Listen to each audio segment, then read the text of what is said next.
ما قيمة الوردة إلا لمن نهديها، وما معنى الكلمة إلا لمن نقولها، وما فائدة الابتسامة إلا لمن نرسمها، وما قيمة الهدية إلا لمن نعطيها.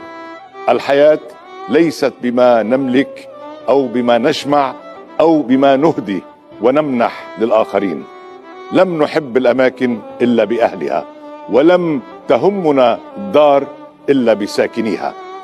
هذه الكلمات تذكرنا بأن جمال الحياة يكمن في العلاقات التي نبنيها، وفي النوايا الصادقة التي نضعها في كل تفاصيلنا الصغيرة والكبيرة. فالقلوب التي تهب الحب بلا شروط وتقدر من حولها هي القلوب التي تنير لنا دروبنا.